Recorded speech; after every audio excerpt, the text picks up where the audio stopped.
Train number 22387 black diamond express Howrah থেকে ধানবাদ যায়। আর train number 22388 black diamond express Dhanbad থেকে হাওড়ায় আসে। ইস্ট সেন্ট্রাল রেলওয়ে জোনের আন্ডারে রোজ চলে এই ট্রেন। এতে প্যান্ট্রি কার নেই, কিন্তু চাইলেই অনলাইন অ্যাপ দিয়ে খাবার বুক করতে পারেন। এবারে দেখুন train number 22387 up black diamond express রোজ সকাল 6:15 নাগাদ হাওড়া জাংশন থেকে ছেড়ে যায়। সম্ভবত হাওড়ার 8 নম্বর প্ল্যাটফর্ম থেকে ছাড়ে। Black diamond express Sheoraphuli, Bandel, Bardhaman হয়ে খনা জংশন থেকে দুর্গাপুর লাইন ধরে যায়। কোন স্টেশনে কটার সময় পৌঁছায় সব চার্ট করে দিলাম। আসানসোল ঢোকায় সকাল 9:41 নাগাদ, তারপর বরাকর ঢোকায় 10:10-এ। এখান থেকে অনেকেই মাইথন ঘুরতে যায়, আর ধানবাদে 11:30টার মধ্যে ঢুকিয়ে দেয়।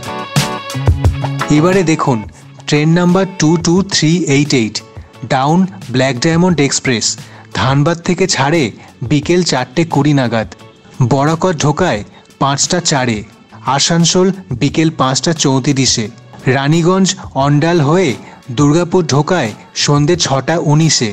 তারপর বর্ধমান ঢোকায় সন্ধ্যে 7:23-এ। হাওড়া পৌঁছে দেয় রাত 9:20 নাগাদ। এবারে দেখুন এই ব্ল্যাক ডায়মন্ড এক্সপ্রেসের কোন কোচের কত ভাড়া। এসি চেয়ার কার আছে, সেকেন্ড সিটিং আছে যেটা রিজার্ভ করতে হয়, আর রয়েছে জেনারেল আনরিজার্ভ কোচ। হাওড়া ধানবাদের মধ্যে কত ভাড়া, হাওড়া দুর্গাপুর, হাওড়া আসানসোল, হাওড়া বরাকর এবং হাওড়া বর্ধমানের মধ্যে কত ভাড়া এই ট্রেনে সেটা চার্ট করে দিলাম। এটা ছাড়াও যদি আর কোনো স্টেশনের ভাড়া জানতে চান তাহলে কমেন্ট করুন, বলে দেব। এই ব্ল্যাক ডায়মন্ড এক্সপ্রেসের প্রথম গাড়ির চাকা এগিয়েছিল 1 জুলাই 2013 সালে। ধানবাদের বিখ্যাত কয়লার খনির অনুসরণে এই ট্রেনের নাম দেওয়া হয়েছে ব্ল্যাক ডায়মন্ড, কারণ খনি থেকে ডায়মন্ড কালো রঙে রূপান্তরিত হয়।